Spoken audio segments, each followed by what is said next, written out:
These things I have spoken to you so that you will not be led into sin. They will ban you from the synagogue, yet an hour is coming for everyone who kills you to think that he is offering a service to God. These things they will do because they have not known the Father nor me. But these things I have spoken to you so that when their hour comes, you may remember that I told you of them. However, I did not say these things to you at the beginning because I was with you. Jesus, I believe that you're showing me that what we humans think is right is not solid footing.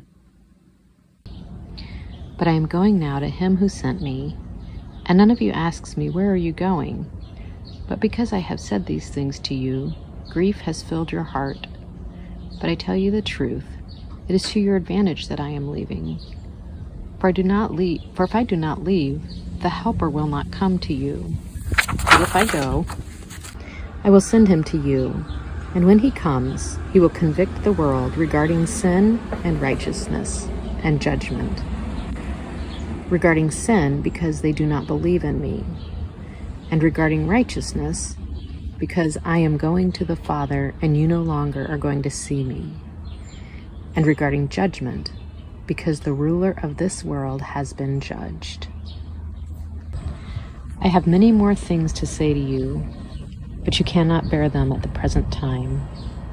But when he, the Spirit of truth, comes, he will guide you into all the truth. For he will not speak on his own, but will speak what he hears.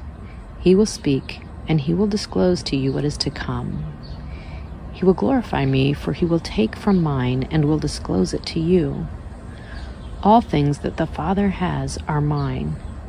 That is why I say that he takes from mine and will disclose it to you. Spirit, lead me into you. Guide me into all the truth.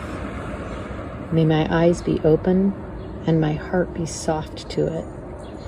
And may I have a natural courage that comes from trusting you.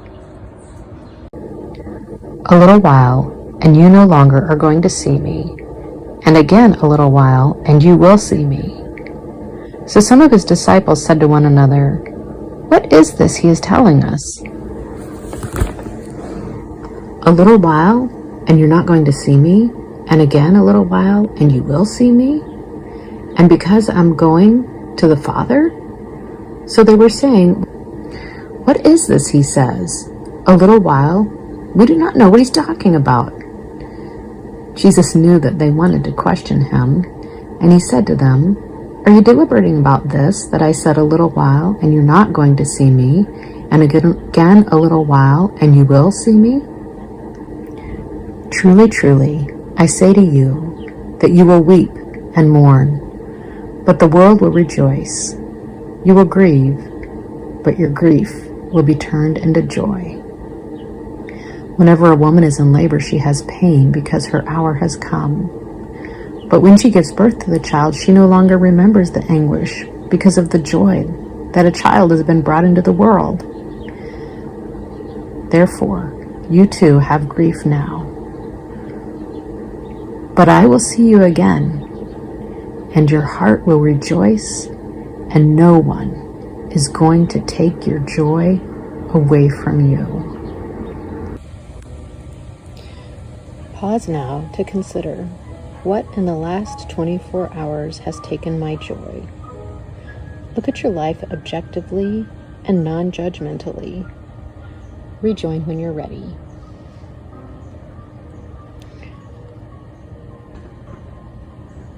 Jesus, just seeing these things makes me sad.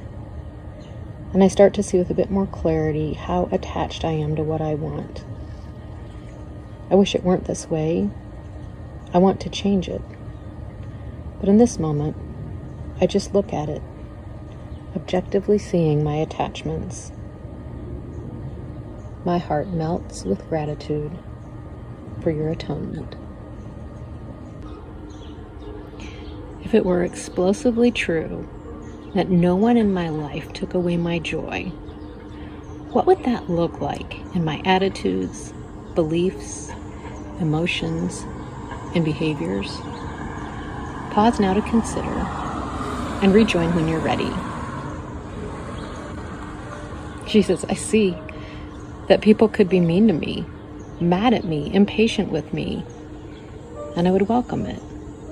Heart full of love for them and you. My significance and joy come from your love for me, not their approval or respect. It would be as if I were dancing with you in my heart. And this dance with you, this love connection, would completely captivate me and would fill and protect my heart. Jesus, I imagine you saying to me, my child, I hold out my hand to dance with you. I bring my love to your heart. It's infinitely bigger and more wonderful than anything else you crave. Take me. Fill yourself with me.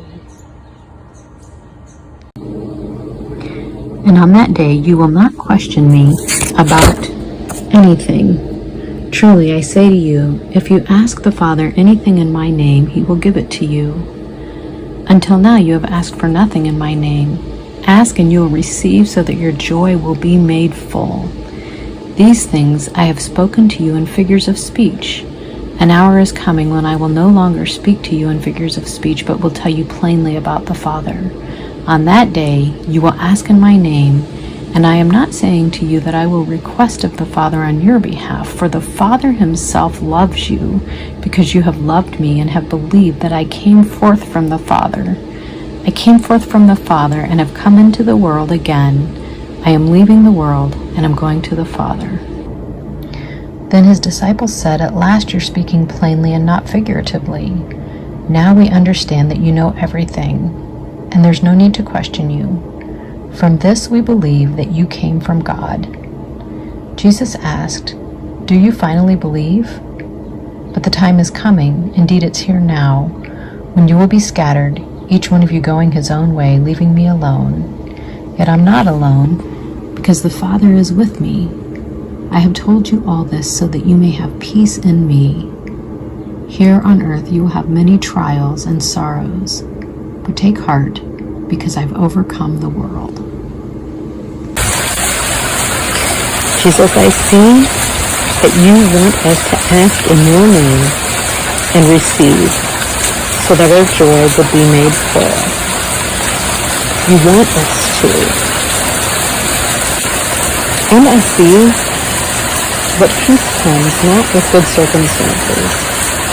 I don't have peace even then, nor in bad circumstances. Not without you. My peace is in you because you have overcome the world. My attachments and the things that I perceive as my strengths rob me of peace because they keep me from you, my only source of peace and joy, my overcomer.